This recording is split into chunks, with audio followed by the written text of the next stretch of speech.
You always say you must send yourself a please call me. 100%. 100%, bro. You know?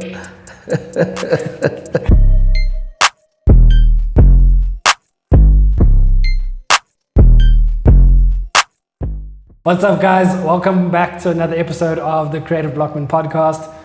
You guys know what I'm going to say already. I've got a guest that I am, or have been, super excited to have on the podcast for a while. We met, when did we meet? We met, you could say, going on to what, like 2 years ago? Because we did Justice a while ago. So we're going on to like 2 years. My nickname for this gentleman is Mr. Kuntash. He's a visual artist.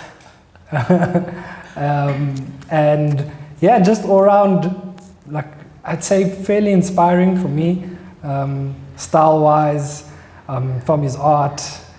It's just like, it might sound a bit interesting, but like the whole package. And all around just nice guy. I don't know, I'm thinking of more than one, but I think it's because I got Justice in the back of my mind and that's how we all met. So maybe that's why I'm saying nice guys. But he's none other than Sthu. Welcome, bro. Thank you for taking your time. Like I say to all my guests, it's important for me, and I'm very grateful for just that fact, the fact that you've taken time out of your day, because I know that you didn't need to do this. So it is like I genuinely, and I always hope that I can kind of show my guests like my appreciation, because this is something I'm very passionate about, and just the fact that you take time out of your day, because what do we have in life, bro? You know what I mean? Time is probably one of our most valuable assets. Time and space. Yeah. So thank you for just taking a bit of time out of your day. I really do appreciate it, bro. And welcome to the Creative Blockman podcast. Hello, Creative Blockman. You know. How does it feel to be on this side? Last time you were with us, I was on the other side. Yeah. Man, it's always fun, man. It's always fun, really. Yeah. It's always fun. That's good. Well, I'm glad. I mean, I think we've had a good start to leading up, just in terms of setup. We've had a good start. Before I go on, guys, I always leave this to the end, but please subscribe. I always wait until the end of the podcast, bro. Please subscribe. Like 1 hour in, I'm like, oh yes, guys, please subscribe. But yeah, guys, please subscribe. If you know Sthu, drop a comment down below. Subscribe. I was about to do the finger things, like just go subscribe. Subscribe, guys, do it. It really does help. It's a bit of motivation to keep like producing the podcast. As you guys can see, I'm coming straight from work.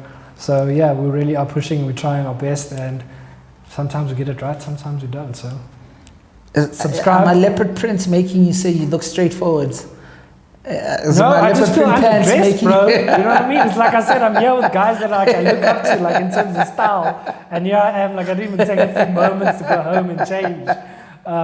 You know what I mean? So yeah, I just feel a little underdressed, but it's okay. It's okay. It is what it is. I'm a working class man, so we try our best. But yeah, let's get into it, bro. I think what we should do first. Some stogies. You can lead the way. Give it a light. So I'm gonna start off, which it's a very random thing, but it's quite cool that I get to experience this, bro. Like there where I live, there's a guy that stays in one of the units. Yeah. And I saw one of your pieces in his house. Oh snap! And I walk past it every now and then, and I'm like, I look through it, and in my mind I'm like, hey, I know who did that. Like, yay me. So that's quite cool. Like, I must try to get a picture, actually. I'll send it to you. Oh, snap. But it's so cool, dude. Literally, it's one of your pieces. It's hung up. And it's not a big piece, but you could say about this size here. Yeah. But yeah, I could spot it a mile away, bro.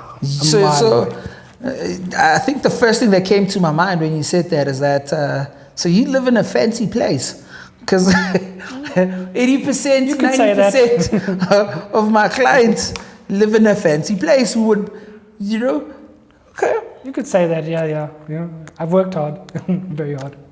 Spent many years of my life in a butchery. Listen, that's always the spirit. Let's not downplay our work ethic. 100%, bro. It was forced. I think I spoke about this before, but I come from a very typical Portuguese background. There was no school holidays for me. There was no weekends. Sheesh. I went to work with my dad. And that's how it was. You know what I mean? Whether I cried, whether I didn't want to go, whether I did want to go, whether I did well at school, whether I didn't do well at school. Yeah. Going to work. You know what I mean? So, yeah, like So the work ethic is embedded in you. It is. I didn't have a choice, but I'm so grateful. Like, I can't thank him to this day, bro, because if it wasn't for him, I don't know where I would be today.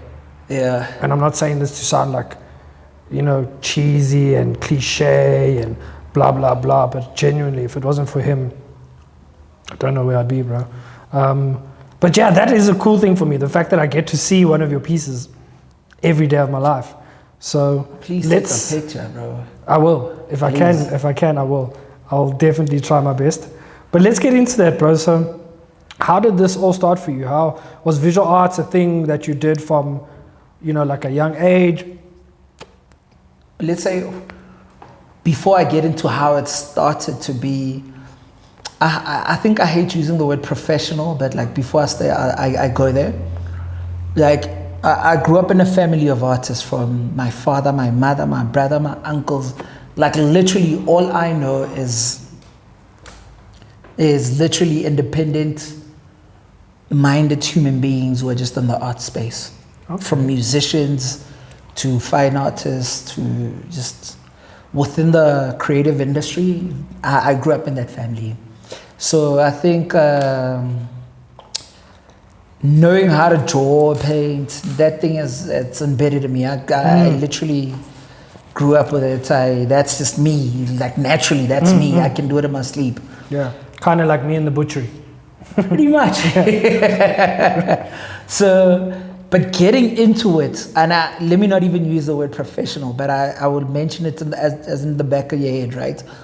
As a word that stays in the back of your head, because I think professionalism in the amateur is very mindset orientated in the space we're in. Yeah.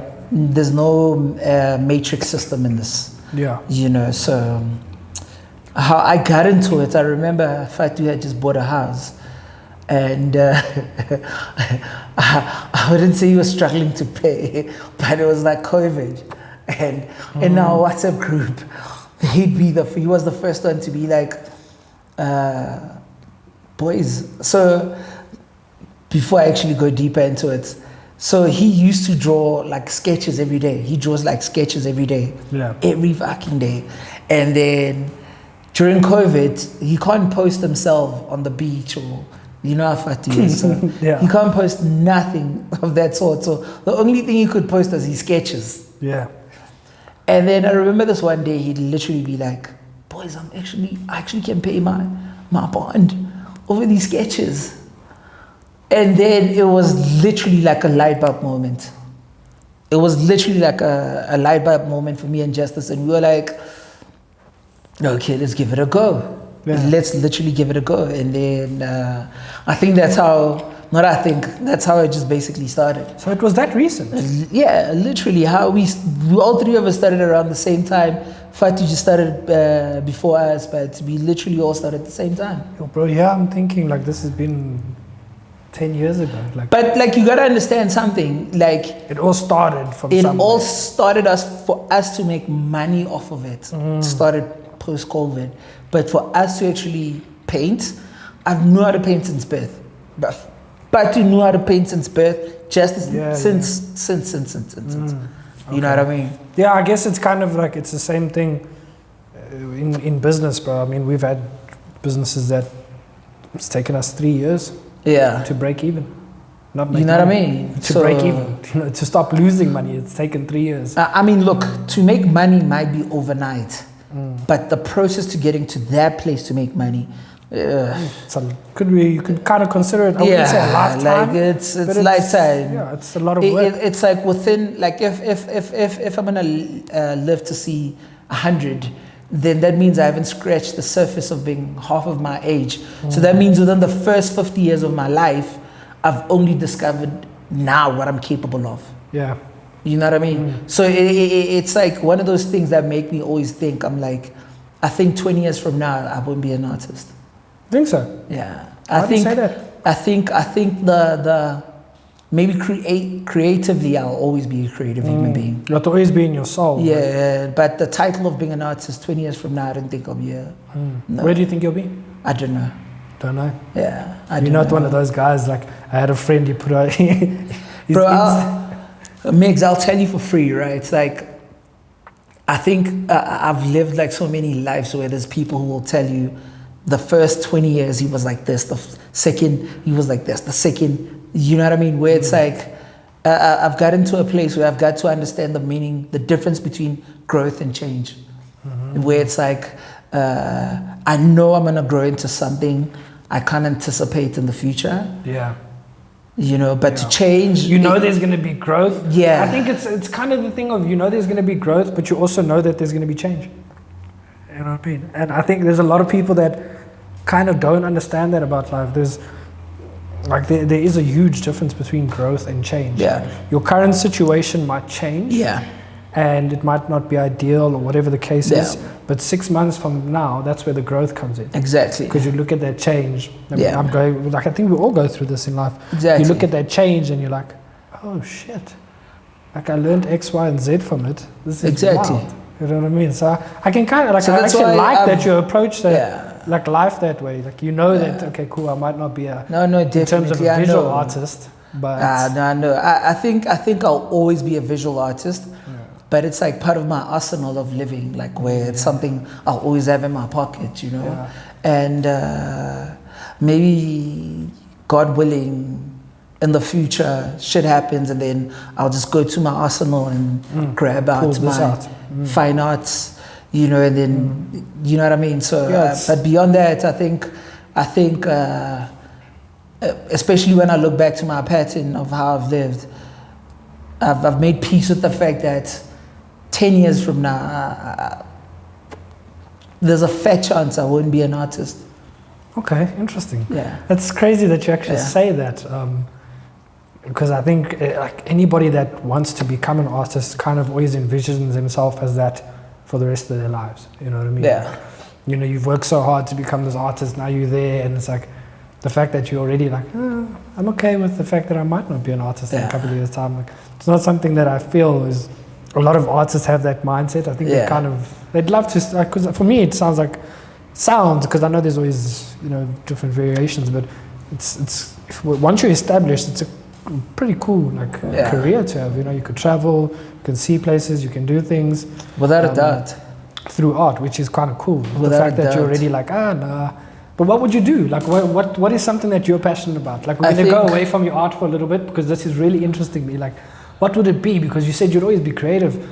So that could be a sense of, is it a restaurant? Is it a hotel? Is it this? You know what I mean? Like, look, interior design. I think where I come from, right? From my family and the friends I keep and just the environment I grew up in, we're very resilient. So, two things, we're very resilient and we're very... there's this ex of mine, all right, said something so poignant to me. Said, so right now she's in like the ministry, she's in the ministry world, like, in, you know, so she said something like, never lose sight of the people you do it for.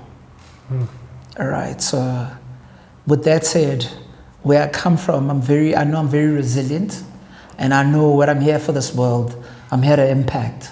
So with that said, about what the lady, my ex said, was how I took it was, one thing I know was that I may not be a fine artist 10 years from now, but my mission is still the same. Like I'm gonna do change. I'm literally going to impact. My impact is still gonna be ridiculous. You know, it's a nucleus, you know, so that's all I know. Yeah. But beyond everything, bro, like we could leave my studio right now and I could be something else when I leave here. I've made peace with being a hypocrite with my career. I wouldn't call it a hypocrite, bro. You know what I mean? I call it a multifaceted person. Yeah. That's the way I've always also viewed myself, is that from young, bro. I've always told myself, you can't be and do one thing in life. You know what I mean? Yes, day to day, I'm a businessman. I run businesses. Yes. But what are we doing right now, bro? You know what I mean? Like, I'm still this person as well. Yeah. You know? So I wouldn't call it like a hypocrite. But I'd call it, you know, you like to have that freedom to explore, you know, myself included. But I'd love to one day hopefully be able to design a piece of clothing. Yeah. You know what I mean? Like, who's going to tell me I no? got you. You know, why would I even listen to somebody that says, no, you can't do that? Yeah, I might not do it well in the beginning. I might fail.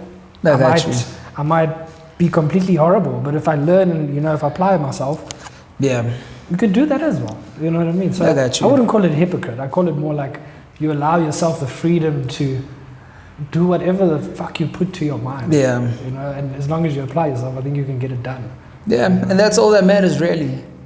You got to be a bit like that's all that matters, really. Fhatuwani said it, you got to be your own. You got to be your biggest cheerleader, I think. Yeah, no, definitely. You have to. You have to, because if you're not, you have to. Who's gonna be? We always say you must send yourself a please call me. 100%. 100%. You know. Even Katie's clapping for you. You must be able to send yourself a please call me, to send yourself a missed call.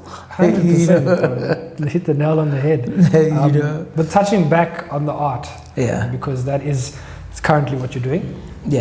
It's currently where you find yourself. And obviously where you enjoy, like what you're enjoying at this point in time. One thing that that really attracts me to your style is just, I call it kind of how your images are still pretty solid and put together, but are fading away, like that whole dripping. How did that come about? Like, was that something you always had, or was it a mistake that you did this one day and fuck? You know, it's crazy. I was having so before I was getting into all of this, right? I was having a conversation with my brother, and I was saying to him, I know the end result of the style I want to get to might be dark to people. You know, like the audience, whoever that's going to be able to see my work, they're going to think, oh, damn, this shit is dark, bro. This shit is dark. But I was it's like I was prophesizing my own future type of thing, where I was like, say, they might think it's dark, but the more you spend time on it, the more, it's a roller coaster of emotions where 1 minute you're happy, the next you're angry. So you see it the way you want to, not necessarily. It's as though I'm guiding your thoughts, I'm guiding your feelings as to where you want to be or how you want to look at this actual piece. You know what I mean? So that's even something that I got into, prophesizing. But then when I was into it, now there's to unpack it further, it became something where I couldn't even, it became a beast I couldn't even articulate. Where I started working backwards, where whatever I create, it could be from dreams, it could be from just buried moments in my life that I'm not even aware that I'm just unpacking. It could be from anywhere that's I don't even know. But when I look back after creating it, I'd always come to the fact that, oh snap, this is what I created. I created this, I created that, I created, you know what I mean? So it's even when I'm with, on shows, and then somebody would pull up and be like, okay, this looks like Boko Haram, the colors are green, blah, blah, blah. Were you just trying to send a message? I'm also literally on some, okay, are we there? Yeah, damn, okay. Your mind went there. You could be right. You know, but I don't say that.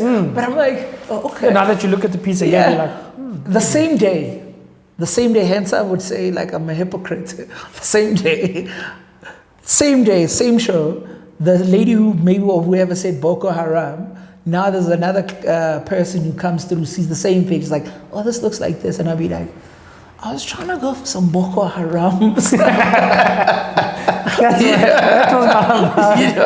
So it's the best explanation wins, because I feel in the so not to derail, right? So like when we're in Venda, derail, please. Like I always say to all the guests, I'm like, guys, please, this is. I want this to be a conversation. I get I have to ask questions, but bro, derail. So like go left. Every time we're in Venda, right, is this like certain, like really thick edge, like that just draws me into the land, like the actual land, and it's so spiritual, bro, it's ridiculously overwhelming. It's overwhelming, yeah. And I remember this one time, so I started doing research on like artists and stuff like that. Even my father had some works done, because like part of my heritage is in Ndebele. Okay. So he had some work done with Ndebele people from his mom, and then with Venda people. So it was like a mixture of things. But to this day, I don't know how I'm rooted, because like my energy whenever I'm there is very rooted to the ground, right? And it's very pulling. So I started doing this research into it, trying to understand artists and why Venda this, why Venda that, you know? And then the biggest thing that I read out of that research, they were talking about how in Venda, or rather Venda people, how they articulate an artist, is that's like one of the most highest positions to be in, because those are people who can articulate dreams. You know, they like as powerful as a shaman, you know, where they can articulate almost it's dreams. Like a spiritual thing. Yeah, you're not a visual artist. Yeah, you're not just a painter. You know, you don't just paint. Yeah. You know, so reading that sort of context, right? It made me feel like how I always say to myself, I'm a messenger. So a lot of the things I create, they don't necessarily have anything to do with me, or have anything to do with what I can remember per se. It has everything to do with me being in a world, and could be how I articulate everything in my environment, or anything that I don't even know. But the bottom line of it is that it's very divine. That I'm a messenger of conversations from the other world, from a parallel universe, or whatever. Like you said earlier, in your past life, you were a 60-year-old Italian. A 60-year-old Italian, you know what I mean? So literally, that's how I viewed art, where for me, it's like my responsibility, I shouldn't be reckless about how I convey a message. Yeah. I should literally, if I feel like the message I'm conveying can be very negative, I shouldn't let go of that. I shouldn't release that work. And I've had works where I felt like what I'm creating right now is very negative. So, bro, we can go into my storage. I can show you works I felt like this is negative. Some of them I literally just tore them apart or painted over them, where I felt like I can't be taking out this sort of body of work. It's very negative. So, nah, I'm sorry. So whoever I'm chatting to in that very second, I'm like, nah, done. I can't touch this. This is beyond me. This is beyond me. So in the context of me raising Venda and how it grounds me and how it brings me back, I was talking about the idea of how divinity works in my work. That it's a spiritual process where, for me, I let it be whatever it wants to be. I could go online and see something, and I don't know where I resonate with this or that picture, or how so a lot of my pictures that I take, it's of my little brothers, but it also has to do with there's something in their eyes that I see that I don't think they see, but also could be a reflection of my own experiences and stuff like that. So okay, that's like, I think it kind of leads into one of my next questions is, and I think you kind of answered it already, is like, where do you draw your inspiration from? And it's like, I think you said, you know, it's your probably how you're feeling at the moment, and who, like you said, who you're chatting to, and you know, I think music as well is a big thing, because I remember as soon as we walked into the studio, there was music straight away. There was some West Side Gun, you know what I mean? Exactly. So is that like do you pull a lot of inspiration from music? Definitely. Music is very spiritual, bro. It's like something that, it's like, I try listening to music when you're down and see what happens. Oh yeah. You know what I mean? Like, bro, it's like, you know, there's something like, you know, in modern time, like, I don't know, but there's something about Chance the Rapper. If you listen to his music, it's like, I don't think there's anybody who has managed to be spiritual, religious, and very right now about sound, where when you listen to it, you are in so many places at once, but the bottom line, it's a positive feeling that you get. So it's like Kanye West, where he's like, there's something that is happening that is very like sonically, it's very spiritual, bro. But I have a friend of mine, shout out Buddha, it's Buddha. You know that, I don't know if you call it scientific, you could call it scientifically, that certain frequencies will make you feel a different way. That's why you can pair a song to a time that you were sad. You can pair a song to a time when you were happy. Yeah. Because the beats and it's literally, it's spiritual. Certain frequencies can make you feel excited. That's why clubs play whatever, this. And you go to a club, they won't be playing, like if you go to, what's this, Montana, you're not going to be hearing jazz or some shit like that. No, it's literally piano. It's shit that's like really pumping. It's taking you to the next level. And people don't understand that, but it's that, that frequency and that rhythm and everything, it makes you feel a different way. That's why if you go into a jazz lounge, you'll see the atmosphere, everything, it drops big time. It goes down to that whole BPM. And like I'm just as spiritual about everything. It like goes down to like clothing, right? It's like how you dress will determine how you feel at that very second. It's like one of the reasons why I respect suits. There's a certain way of life you have to have when you wear suits. You know, it's like you have to carry yourself in a certain manner. You have to sit upright. You have to be like, you have to have some chivalry. You have to have, it's like you can't wear a suit and not be all of that. Then personally for me, you're wasting. You're gonna look sloppy. Yeah, like you're just wasting that whole tradition personally. You know, 100%. So that's why I try not to wear a suit most of the time, because I just jump, like it could be a spiritual thing or an intentional thing, but I jump into that mode where, without even thinking, I know I'm literally like I'm serving. Yeah. You know,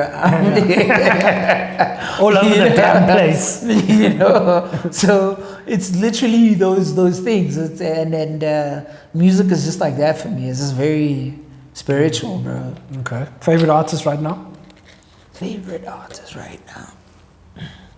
That's a big thing to say.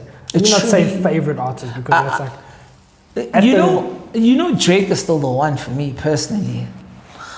El Draco is still the one, bro. I love him, but like, is it him? Is it him making the music?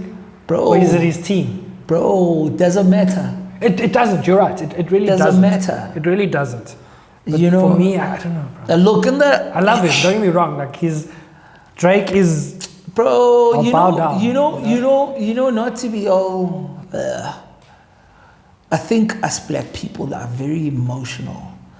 And because we hold strong ties to whatever we create, so something as hip-hop that we created as black people, we always want to assert our power, our way of life in it, where like the idea of writing, it's like, bro, I don't think there is a hip-hop artist in any form of whatever universe who's ever reached the surface Drake has reached. So, borderline, look, bro, we can talk about close people. We're going to argue right now. Yeah. Like, bro, like whatever surface Drake has reached, bro, like. He's done a lot. In hip hop, let's talk hip hop, bro. Like, I don't think there is a hip hop artist who ever reached those surfaces. Where it's like, it goes from saying, this guy was a brilliant writer, even won an award, and then now fast forward, he now has ghostwriters, So it's like, it now transcends from your artistry to a place of impact, where it's like, you're more concerned about the impact, and with the impact, you like, whatever you come in, whatever anybody brings in, like where they say, let me give you a song like this, bro, can you, or a write-up like this, you're more concerned with the impact you'll create with the song you get more than because of who you are, the artistry of itself. You know what I mean? Because of now how far gone you are. And you only get to that point by being the top echelon. Exactly. You know what I mean? It's like, Bro, you know we've been chatting with the boys like right now about Cold Vein, Vaste and Vrede Gallery. And me and Fhatu are very strong, staunch hip-hop cats.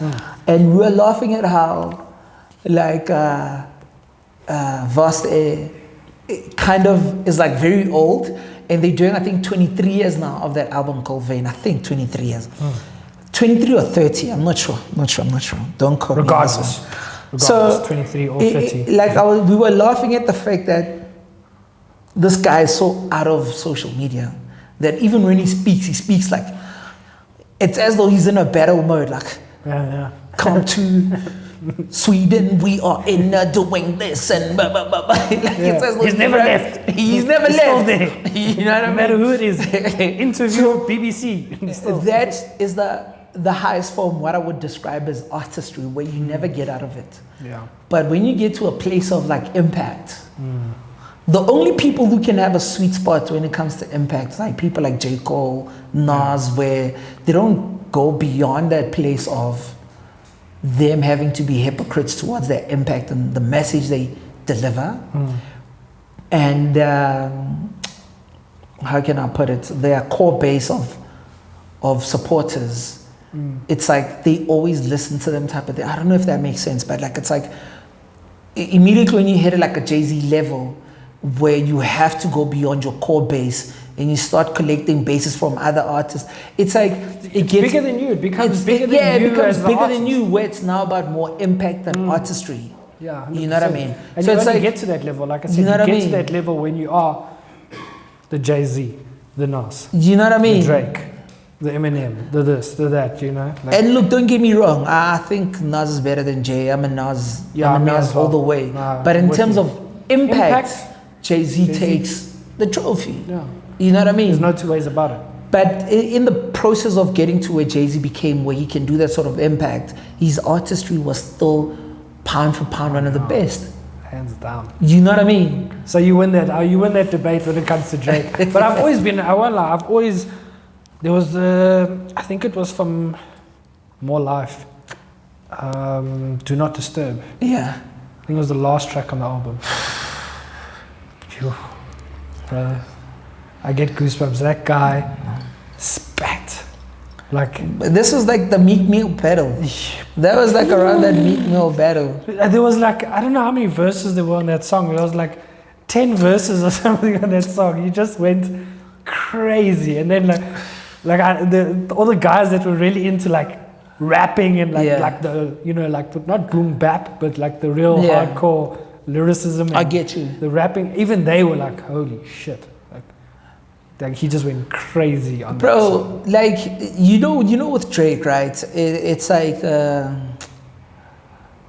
I think the homie has it's like I don't know if how far you've listened to Drake, and I keep saying how far, like it's a pun on his first mixtape. I get you. I get the pun, but I get you as well. But like I'm such a like a really staunch El Draco fan. Where to a point where it's like, it's like sometimes I'd be with people and they'd be like, but there's no message in the skies. And I'd be, what? And I'd be like,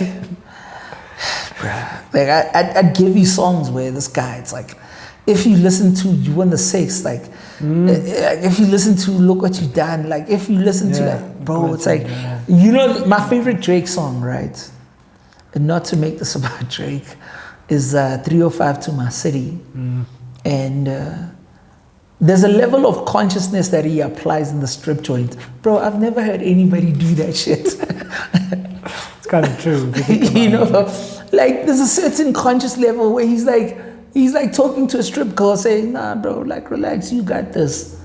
Like your girls are jealous and you got this. There's like a level of, bro, calmness to it. Bro, in an environment where nobody's ever calm. Bro, and you talk about somebody who created Girls Love Beyonce. Bro, if you listen to Girls Love Beyonce, I promise you right now, like every dude has had that moment where, say my name.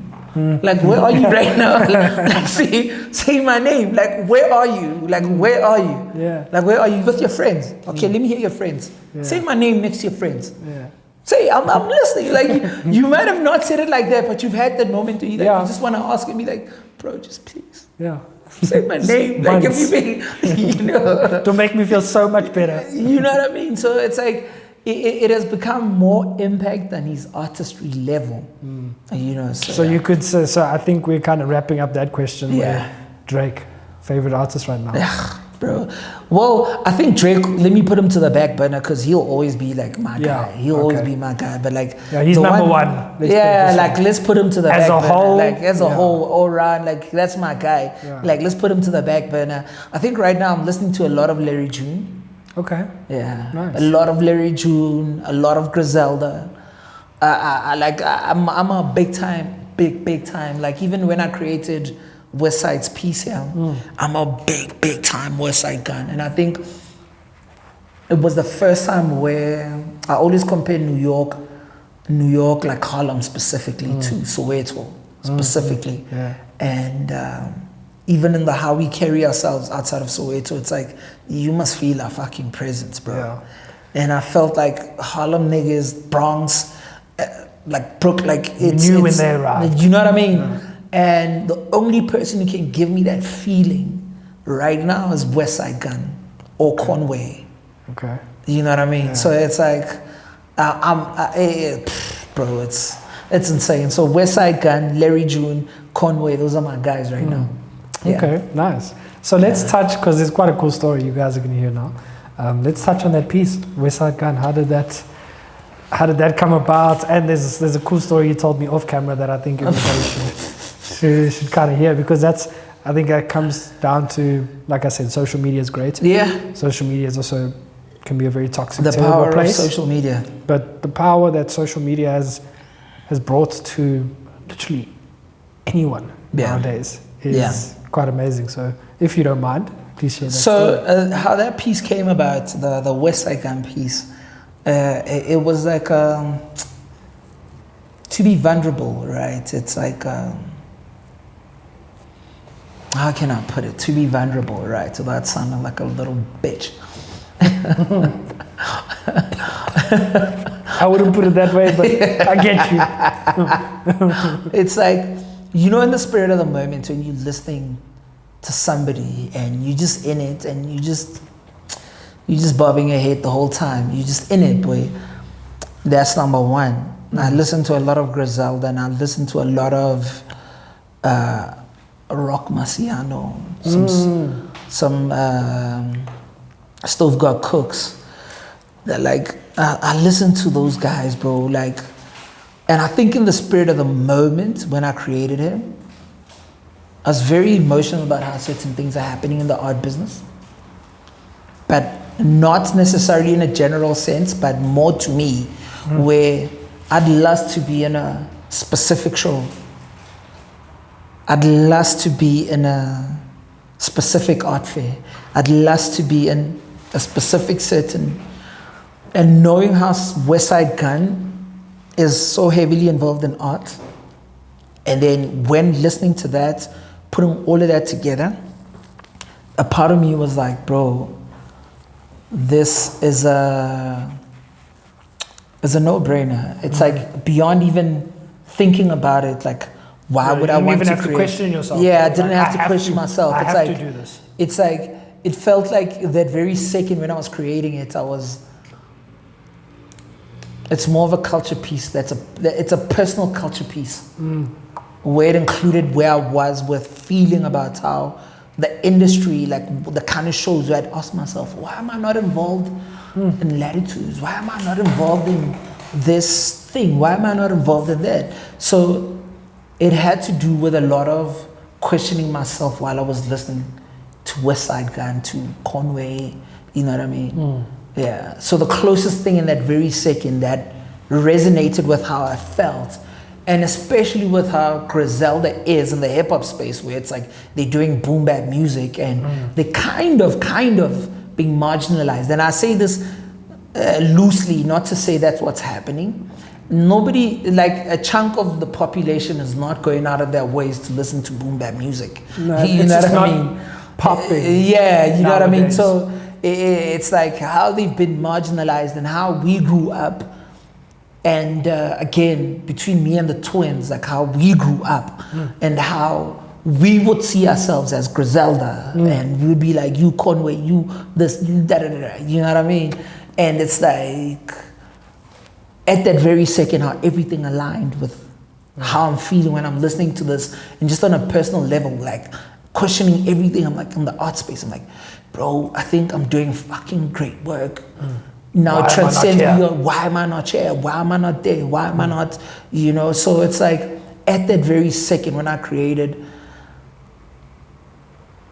West Side, it was like for me, questioning all of those stuff. It was like questioning every single personal aspect of it, where I was like, fuck this shit, bro. Yeah. Like, what am I even still doing here? Like, what am I? Cause like, and that time you end up losing sight of, back to what I was telling you, my ex, what I was saying, like, never lose sight of who you doing this for, right? And it's like what brought me back was that piece. So it became that I must never lose sight of, of who you're doing this for. Exactly. Yeah, and that's the whole point of the West Side Gun piece. Yeah. And you guys don't know this, but West Side Gun actually, who reached out to who?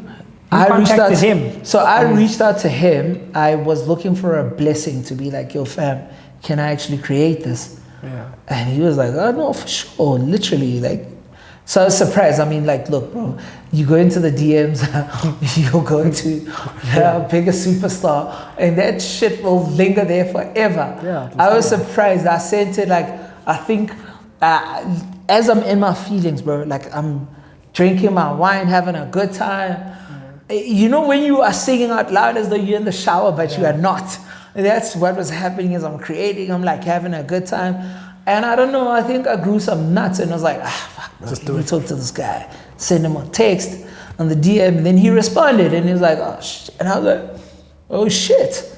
You know, and then he was like, let me see this, bro. And then we spoke and then, yeah. And how did he like take the piece? He's yet to respond to saying how he feels about the piece. Okay. I'm sure that's... But when I look at it, it's not yet seen.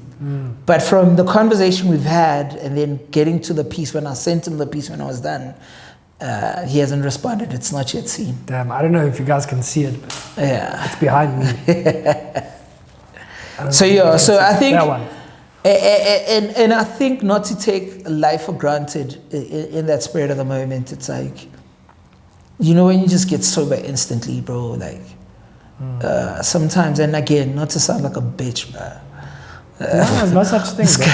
This guy has put in so much work. In that, you know what I mean? There's strength in being vulnerable. You know, 2024. There's work that this man has put into a place where I can feel like, oh, fuck, you responded? Oh shit.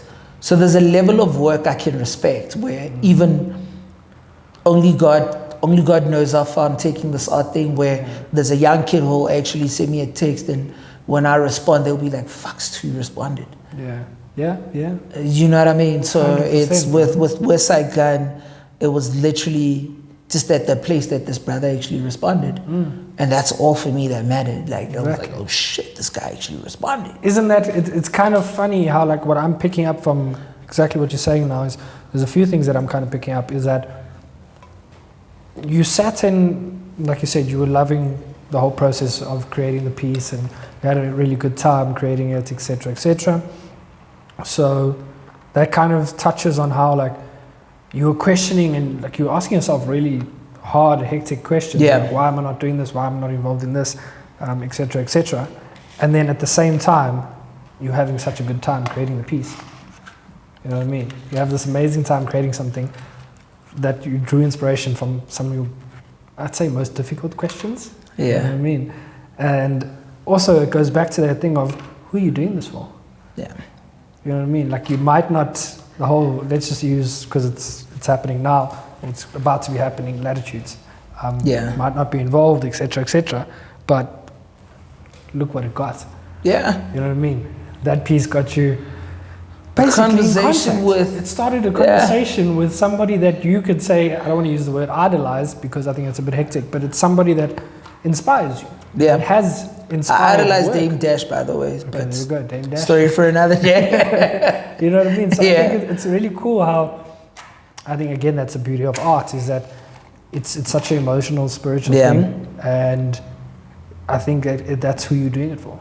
You know what I mean? Like, it might not be for a specific person or specific organization or whatever, but it's for those conversations. I think in the bigger scheme of things, I did it for myself. Like, as I was explaining, like where I was and how I'm feeling and all of that stuff. I genuinely did it for myself. But the impact of the energy you're going to feel is what I felt. That if you're in the place where you are like, why not me type of place, you know what I mean? It's like, that should be the piece that makes you feel like, bro, it's not you because it's not your time. 100%. And that's literally it. Focus on what's going to happen Exactly. now. Like, keep doing the fucking work. Keep doing the fucking work. It's not you because it's not your time. 100%. It's that simple. It's like, you don't have to impose how you feel that very second where you don't let people in or you shut people out. No, bruh. It's like, allow yourself, lean into how you feel, no matter how negative it is, but just don't impose it to the next person. 100%. And also don't let it change who you are. Everything. Yeah. You know what I mean? It's like, my therapist actually said this to me, and it sounds so simple, but it's really the truth. Yeah. It's like, when bad things happen or things don't go your way, it doesn't have to and it shouldn't affect you emotionally. Nope. It shouldn't. Because that is, unfortunately, life. You know what I mean? Like, if things aren't going exactly how you want them to go right now, that's okay. Like you said, carry on, put in the work, and that's it's going to come. You know what I mean? Like, whatever shows this, those are great. Yeah, it's not your time, so relax. Just shut the fuck up and relax and chill. Yeah, keep it's doing like what you're doing. I think the best quote I heard, and typical Aquarian fashion that I am, like, was from Michael Jordan, where he was like, "What's bigger than resilience?" Don't quote me again on this, but something like that. Along the lines of. But I live by this mantra where it's like, what's stronger than resilience or like your character of who you are is actually being patient. Oh, amen. You know what I mean? Amen. Where it's like, if it's meant for you, it's meant for you, bro. So that Griselda, this West Side Gun piece is literally my mantra in that essence, where it's like, in the spirit of everything happening, I'm just like asking myself, bro, like last year I was in the middle of all of these shows, like doing everything. This year, it's just boom, boom, boom, it's tanking. In fact, not even last year, like 2 years ago, I was in the middle of everything. And then it's tanking, but I'm like, it's not my time. Is it really bro. Tanking though? Like, if you Exactly, it's a personal really conversation. You know what I mean? It's like a personal conversation where, to me, it's like, fuck, I'm tanking. Like, oh my God, I'm tanking. You know what I mean? But you're telling yourself really, you're tanking, but it's you're really not that. And then in the same breath, the next day, I'd get a DM from somebody saying, "Oh, bruh, your work just did this for me, blah, blah, blah." And I'm like, okay, cool. Let me pick up where I left off. Yeah. Fuck that shit. Like, 100%. let me pick up where I left off. Let me back to my egg saying, let me not lose sight of who I'm creating this shit for. 100%, dude. And you said this Yeah. the first time when we did Yeah. Justice episode. You still said this, and it stuck with me. I'll be honest, it stuck with me to this day. You said to me, to all of us, you're like, yeah, life is short, but at the same time, life is long. Yeah.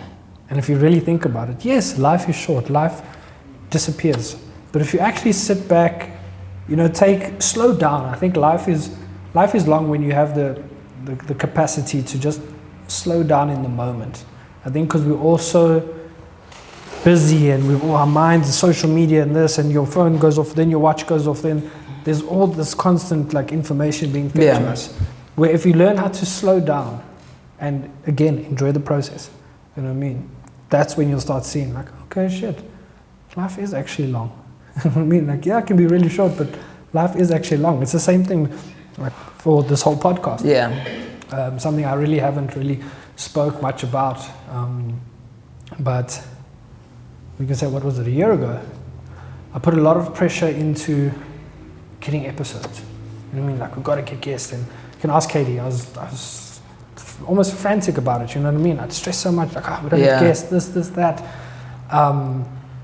And I think it was mid last year, just after my dad passed away.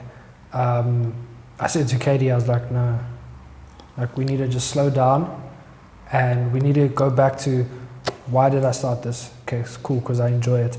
I like having conversations, you know, like this, I love art, X, Y, Z. Don't lose sight of who you're doing this again. For. Slow down. Remember, this is why you're doing it.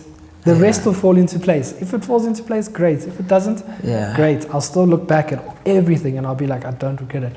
I got to have this conversation. I got to have many other conversations, got to meet new people. You know what I mean? So for me, that's also been a big thing. Just slow down. Slow down, enjoy it. Make sure, like, you've always got to have a sense of urgency in a way where you push and you work on your craft. You know, it doesn't help coming into the studio every day and be like, why am I doing this? And then you don't create or you don't do anything. You know what I mean? You've got to have that sense of urgency, but at the same time, slow down, enjoy it, remember who you're doing this for, and things will fall into place one way or another. It's just how it has to be. They always do. Exactly. They always do. Always. Okay, I like this episode. I always feel like episodes need to be longer because I feel like there's so much we can talk about. But unfortunately we don't have 5 hours or whatever. But something I do want to, there's a lot of things that I actually want to touch on. But another form you could say it's a form of art. It is, I think it is. It's an expression of your personality, is your style. You know what I mean? Yeah. Where do you pull from that? My fashion style. Your fashion style, It's my environment, bro. It's like it started with my uncle, my mom, and my stepdad. Okay. Those would be the 3 people where it was like, and girls too. I'm not gonna lie. And girls too. I learned very girls early. In a sense of girls in a sense of like. Because when you say girls, I'm like, I get you. Bro, like, let's. I also do it for the girls. You know, it's like the biggest compliment that can override a compliment from your mom, your boys. It's a compliment from a girl that says, "Oh, brother, hello. I love your style." You know, it just transcends beyond all the compliments you've ever had. Yeah. And that's from a man to another man. 100%. You know what I mean? You know what I mean? So it's like that's like the biggest form of flattery. Yeah. You know, so, and I remember this one time I was wearing a diesel cap and these girls from Greenside High, I will never even forget it. These 2 older girls, I was in primary school when I was wearing a diesel cap and these girls were like, yo, this boy is wearing diesel. Like, oh my gosh. I swear on my father's life, bro. Yeah. Like, I never looked back. I never looked back. Diesel forever. I never looked back. I love never you, looked Diesel. back. I never looked back. Okay. And literally, I've always been, ever since that day. And you know what's even the craziest thing? Like, that cap was even like some cap where I literally had to take out the diesel sign, like back then. I think this is like 98 or something, 98, 97 or some shit, where I had to take out the diesel logo and put it on the actual cap. Like, so the logo was onto something else. So I sewed it on as a kid onto the actual cap. And these girls are like, oh my gosh, this kid is wearing that. And at the time, I just liked that diesel sign. And I was like, fuck, let me just take this and put it on. Yeah, you know, and I just decided to put it on a plain cap, and then I sewed it on. It was like so sketchy, bro. Like, if you walked in closer, that diesel sign was like borderline just about to just like, you know. Yeah. So after those Greenside high school girls, like when they looked at that cap and they were like, oh, this child, oh my gosh, I literally never looked back. But even before that, for me to even wear anything diesel was because of my mom, my uncle, you know, and they were really into serious fashion. Like, they were into some serious fashion. And then my stepdad was like, and I think, to be fair, like in culturally, in an African way of life, there's no stepdad. So let me say my father, respectfully. Yeah. He introduced me to like the high-end way of life, like how to respect certain things, how to take care of your shoes. It's like my uncle would have introduced me to fashion. My mom would have introduced me to certain nuances that how I would carry myself in public when I'm dressed like this. And then my father would have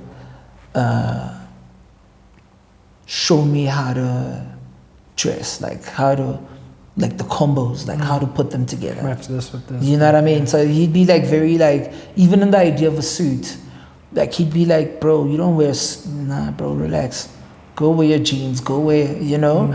And then like even with watches, he'd be like, bro, like, as I was saying earlier, like there's a holy trinity, the Vacheron, there's Vacheron, there's Patek, there's AP, but the head of the trinity, the holy trinity, is Jaeger LeCoultre. So it's like, he kept on talking about those sort of nuances in watchmaking. So like even he spoke about fine, like the fine watchmaking, like everything in the craftsmanship that I liked in fashion. Like even when I say elegant, he spoke about the elegant brand. Yeah, like even like, so the only brand I followed like religiously, like genuinely, like religiously, like I was literally, I owned my faction in Soweto. It was my faction, and I was like, I own this branch. Yeah. It was Diesel. And then I'd report to the headquarters and be like, so the people in Soweto are moving like, it's Diesel. That's literally how I was with Diesel, right? And then through that, now outside of Diesel, I can't even find a brand that makes me feel like how Diesel made me feel. So that's why right now I'd gravitate towards like creative directors. So like if you had asked me my favorite brand, I don't have, but it would be like more, since I enjoy the process of how things works, of how things function, is that I enjoy the mind of a creative director. Like if you're looking at that movie or docu movie, whatever, that you and I, when you start listening to how Raf Simons articulates how he gets into fabric and how he, bro, it's just special. Mind-blowing, yeah. If you have done research on Hedi Slimane and his photography work and how he does his own campaigns and then how he translates them into work, and bro, it's crazy. If look, Galliano is one of my favorite, and I know he has a bad past of fascism. I think, bro, this is bad. This is bad. It's not bad. But it's not bad. Galliano is like my like he's like he's the one, bro. He's like the one, bro. He's like because like I enjoy couture to that level of like Cristobal, like stuff like wear like Chanel. Like if you're talking Chanel, like Balenciaga, not the rubbish Balenciaga we are exposed to today. Yeah.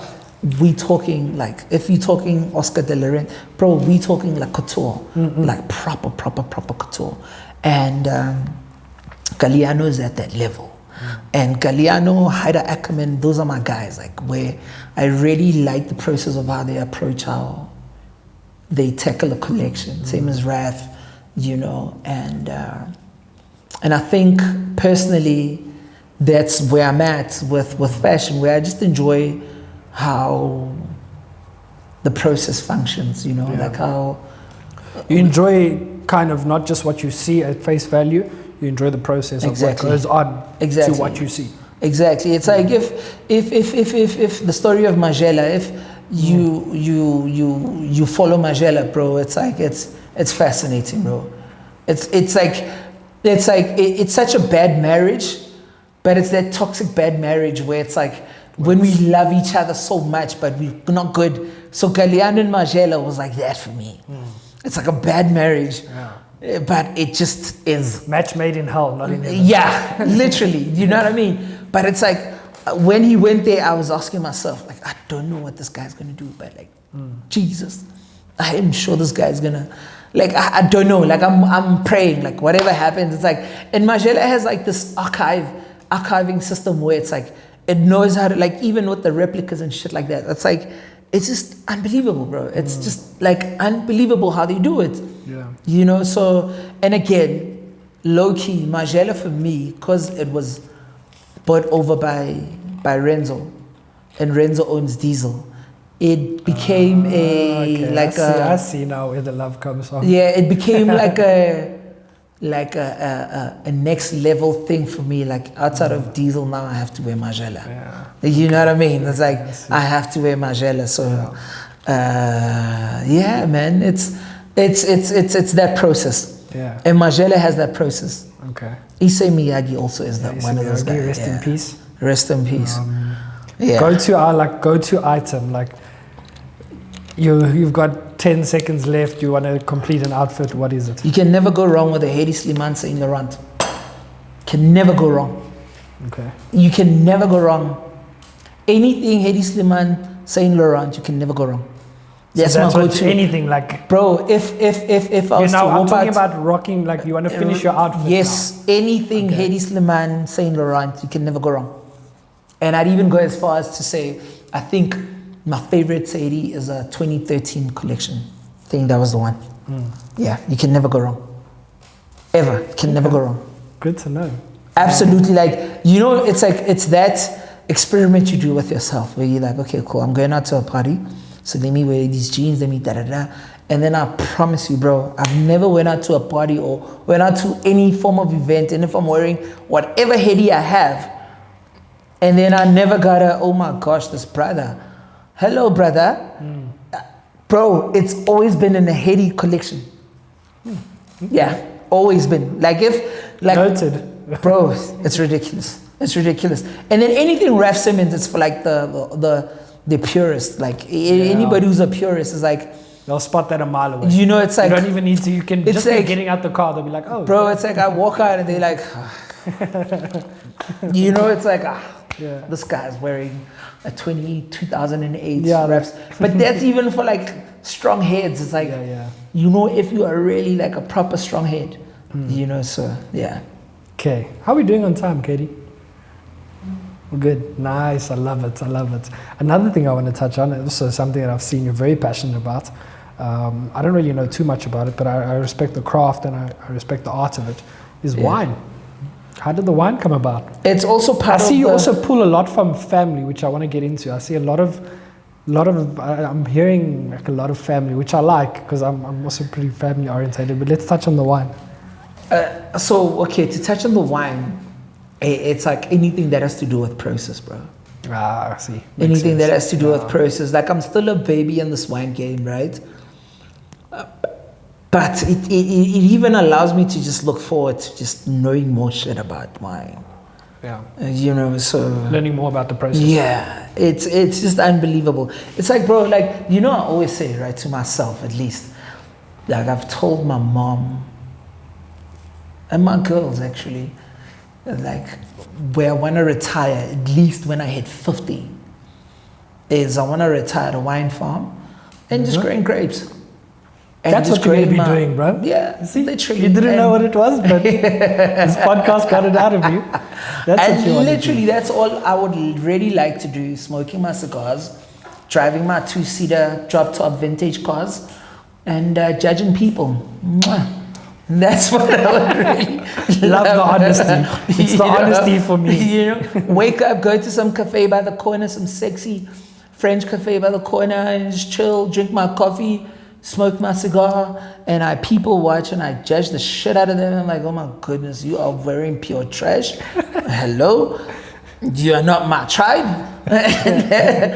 Keep it moving. Yeah, keep it moving, you know. And later walk up to my wine farm, to my farm. And that's literally what I would like. I can see you doing that. You know, all of the above. Yeah. So it's like even so, back to your question, right? It's like I think I enjoy more wine. The more I understand it, the more I understand what it takes, what's put into it. And it's like you know, anything vintage, it takes somebody who understands the process to understand that I can lie to you and be like, this is a vintage wine or this is a vintage this. And when you taste it, you can just tell me shit, bro. But like there's certain things where it's a connection you have where you can, nah, bro, this is not vintage, bro. You can write on the bottle, it's like 2016, nah, bro, this is not vintage. Yeah, your palate will pick it up. Yeah, you don't pick it up instantly. If your palate's trained you'll pick it up instantly. And I think I've always been drawn to the idea of money is the quickest way that buys you power or buys you a place in the world. Is the quickest way, but taste and knowing, and it's the process. It doesn't buy you anything. It doesn't buy you. I think it will gain you respect. Exactly, and that's what wine is like. Stuff like wine to me is. It's like, like your taste palette. I can tell if you're drinking a cheap wine and you're like, this is really beautiful, blah, blah, blah.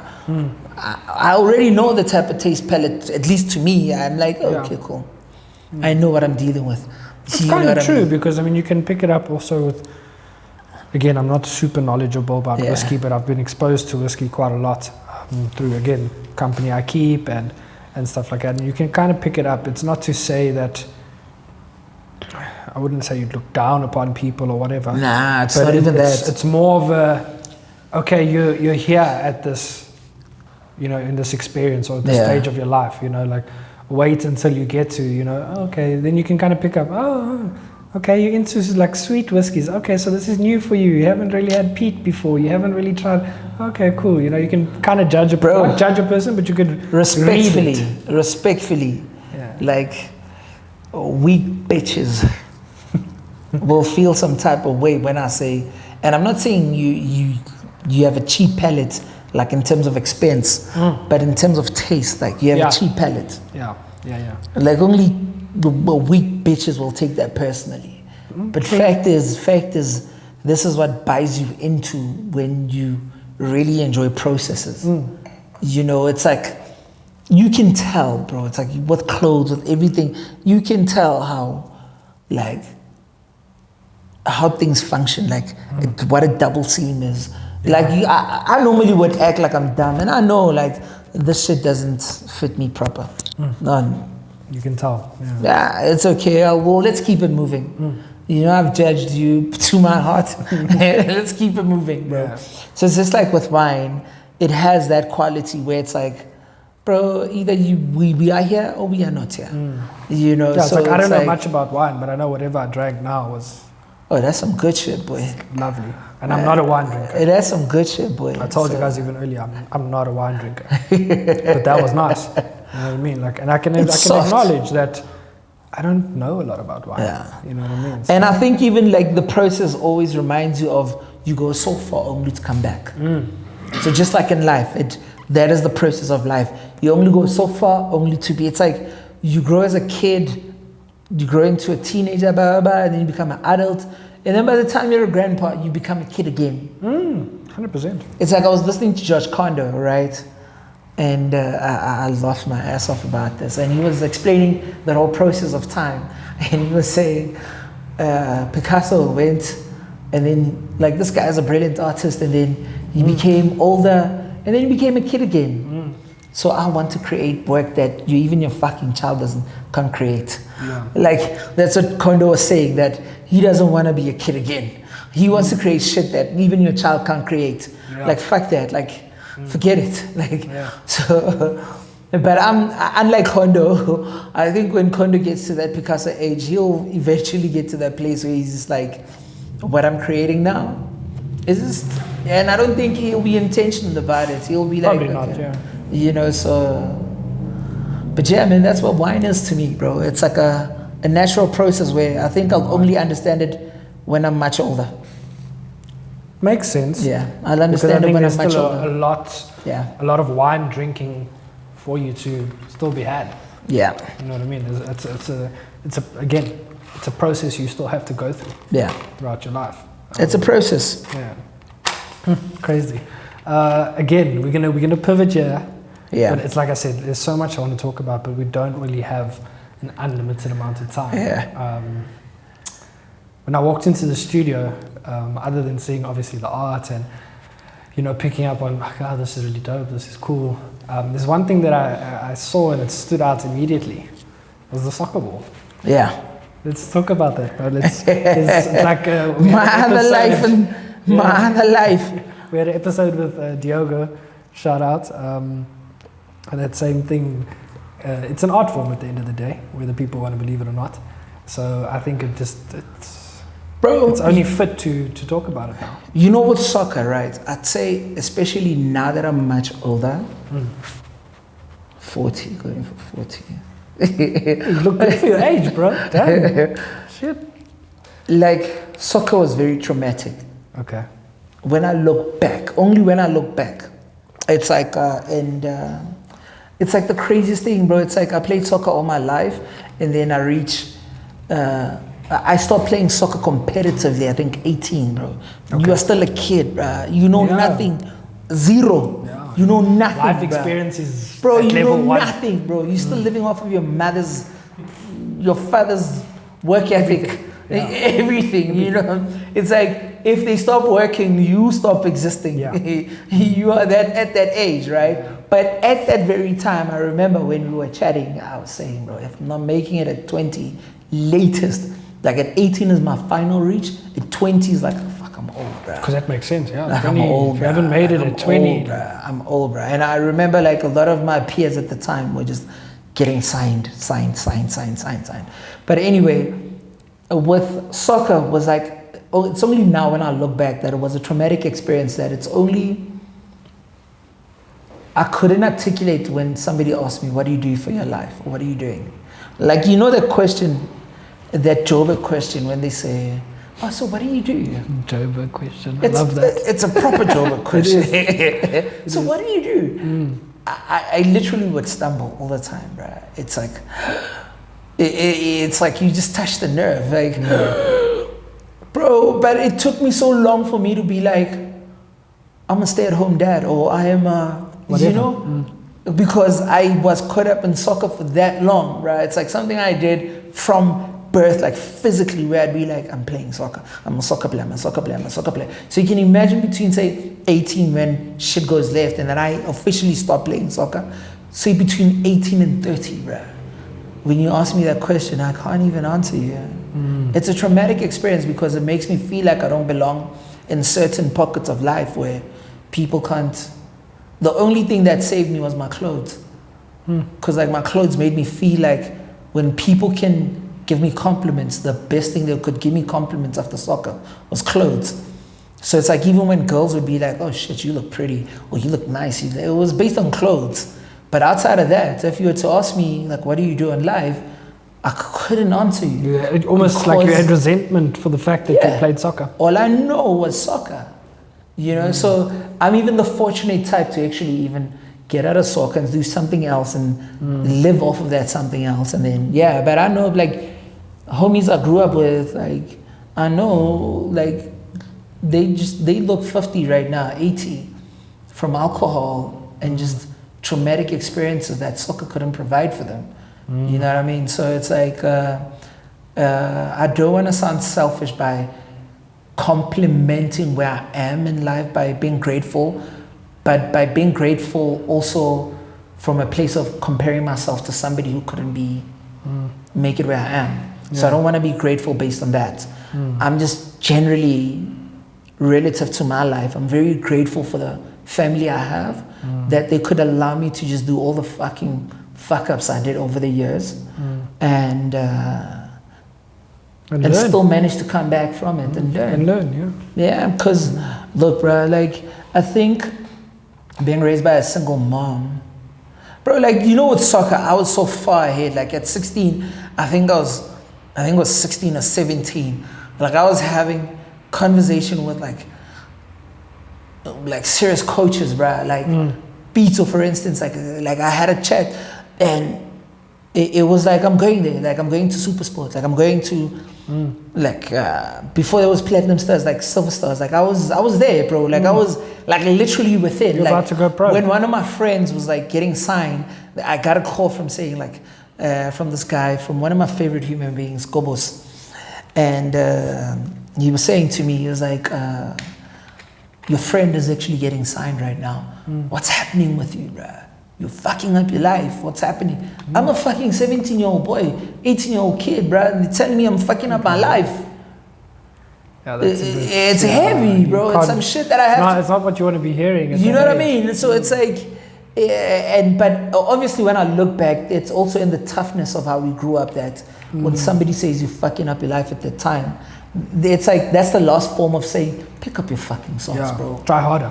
Try harder. It's like that tough love. Yeah, you know, so there's no malicious intent because I love that guy. Like that man, I loved him so much. And we had such a short space, but he'd be like one of those guys who just, you know, like Coach Kobus was the one. So, in my soccer experience would be like, bro, I think one of the best soccer players today, like in the history after Dr. Kumalo, I grew up with that guy, bro. Like I grew up with that guy, and I think what helped me the most is also in my upbringing that my mom taught me how to appreciate. You know, like she taught me how to know my place. And I think it's in the spirit of a woman, like how to be at peace, like that feminine energy, how to let things be, bro. Like, you know. Mature almost. Yeah. Women are naturally, like even if I think about my mom, like I got to a place where I was like, if this guy could make it, then I made it. So that's what helped me out a lot.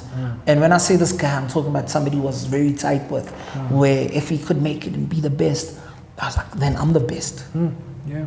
That's how I looked at it. And that's what really and honestly helped me. Like, that was my environment. And if out of my environment something that's great can come out, then that means I'm fucking great. No, definitely. And I'm sure you also learned more than just... I'm sure part of the work ethic also came from that, because you don't get to that level of playing any sport, whether it's tennis, soccer, cricket. You don't get to that level without discipline and work ethic. I still say I don't trust anybody who never played sports. I don't trust anybody who never played sports. Like if we're gonna be in a collective effort in any situation growing up, like if you didn't play sports in your life, bro, I have to sit with you, chill with you, and know you, and say it takes me 10 years for me to trust you. Yes, I don't write it off. I'll trust you eventually. But people who have played sports, I genuinely gravitate towards, who've been in communal way of living, like sports. That's very easy for me to trust, because I know I don't have to look backwards. They have my back. I have your back. They're there supporting you. It's a team effort. You know what I mean? So they're running into the box while you're running down the wing. Like, you know what I mean? Cross it. That's all I'm saying. Bro, cross it, because I'm gonna head the shit out of this ball. You know what's the craziest thing, right? I always say, like the purpose of a star player is only once. They don't have to have the greatest game. They just have to have a highlight. That's the purpose of a star player.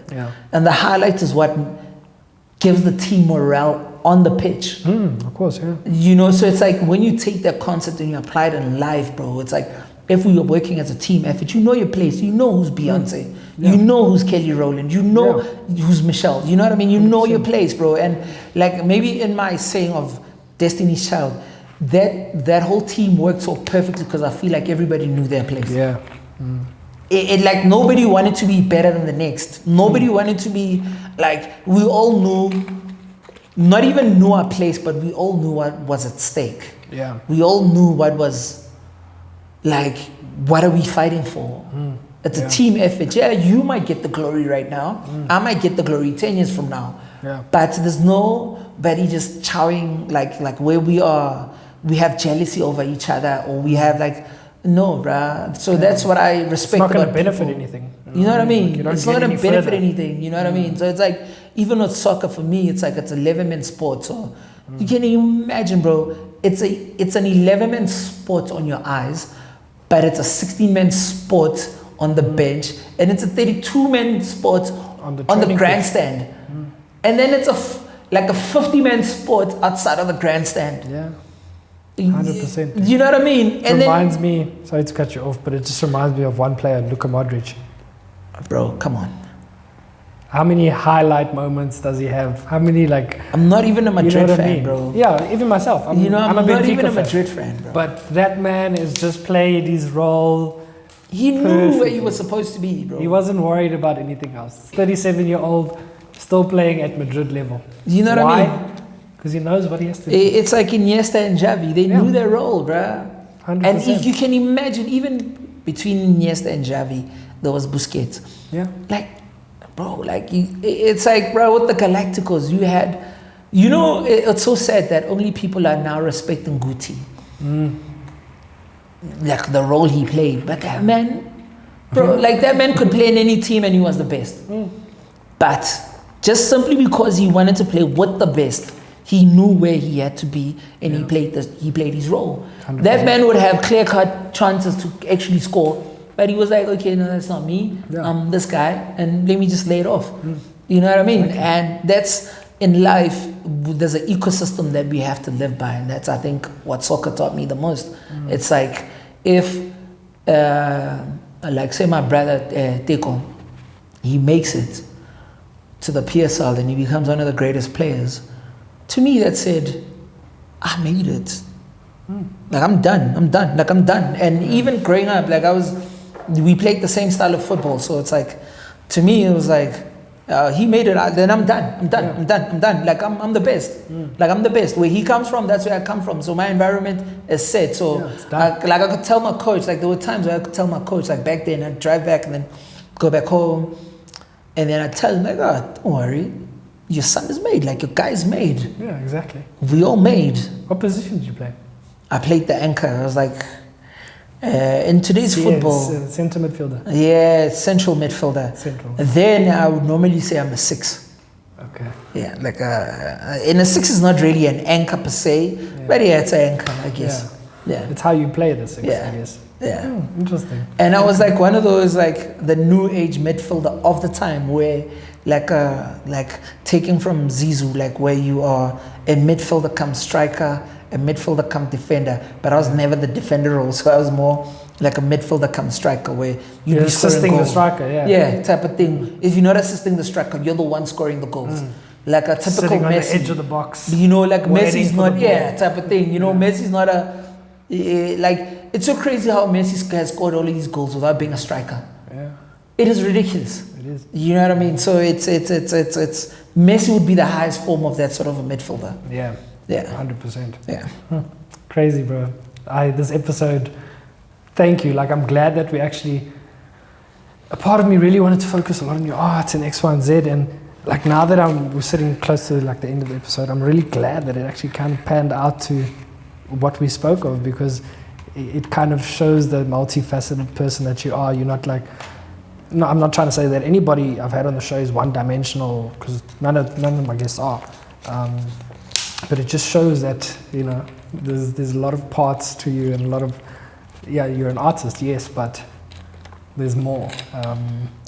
So yeah, bro, I think it's a nice way to cap off the episode. One last thing we have to do, the burgers. We haven't had burgers on the podcast for a while, guys. So, quick one. What did you think of the burger, bro? Damn, bro. First time you had stud. What do you think? It was nice, bro. Like, it was nice. So, like as I was saying about BGR burgers, like I like the simplicity of it. Like, it's not a bloody mountain of a bloody burger. You know, so plain simple. You know, so it's like even with kotas, that's how I relate my burgers to. It's like if I have a kota where there's like bacon, egg patty, and it's like, bro, like can't even eat the thing. You have already told me to fuck off, bro. Like, you know. So I think stud was like just perfect, bro.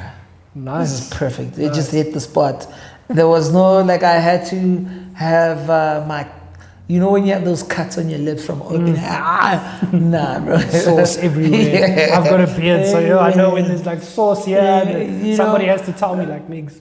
You know, it's like, bro, like, you got that thing, you know, so there's none of that. It's just perfect. It hit the spot. Good balance, enough sauce, beef is perfect, good, bro. bread the is mustard. fresh. The mustard. The mustard, you know, I think, you know, when you get the mustard and your gherking's right, bro. Burger's set. Like, it sits.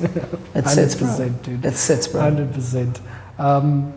Yeah, guys, I think I'd love to stay and chat more. I think we really could sit and chat for at least another half an hour to an hour, but I don't want to put everybody to sleep. One day we'll push for a longer episode. I'd actually like, one day what I want to do is get, I don't know if I'm sure you guys know this by now, but you're 1/3 of My Loves. My Loves, yeah. We need to set that up. We need no, to set you that must, up. you must. We've got to get You must. the whole clan in, and we have a good chat. I think No, it will be fun. Would be something to It will look be forward to. fun. But again, I start the episode like this. I like to end the episode like this. Thank you, bro. I appreciate this. I appreciate you. Yeah, it was a good chat. I really did enjoy this. I hope you guys enjoyed it too. Again, I'm going to say please subscribe, please like, share it. And let's do this. Yeah. Please subscribe. Please, please, guys. Again, thank you, bro. I really do appreciate this. Thank you to everybody that's in the room. You guys you were part of the vibe. Yeah. Without you guys, excuse me, Katie? Socials. I always forget this. See, guys, I'm very, it's very straightforward, this podcast. I'm not going to pretend like somebody's speaking Katie is speaking behind the cameras. Bro, where can you catch you on social media? It's, I think it's Instagram and Facebook. Yeah. It's Sthu Manaka. Okay. Sthu Manaka. Sthu Manaka. STHUMANAK. That's it. Follow the man. I feel like there's a lot of exciting things to come in the near future, not only in art. I think you guys can kind of tell from the way this episode went. Multifaceted individual, not just artist. And yeah, thank you guys for tuning in. I do appreciate it, and I still feel very underdressed, but next episode, don't worry. And before you even close this, for feeling underdressed, bro, it's like I was having a meeting with Kabelo, this artist. So just to mention it, that he's here. Yeah, and he is behind the cameras. Behind the cameras.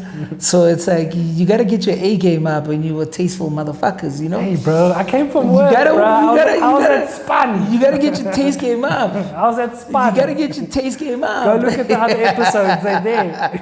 Fhatuwani's episode, I tried. Yeah. But yeah, no, it was really cool. Thank you guys. Like I said, I did come from work, but hey, it is what it is.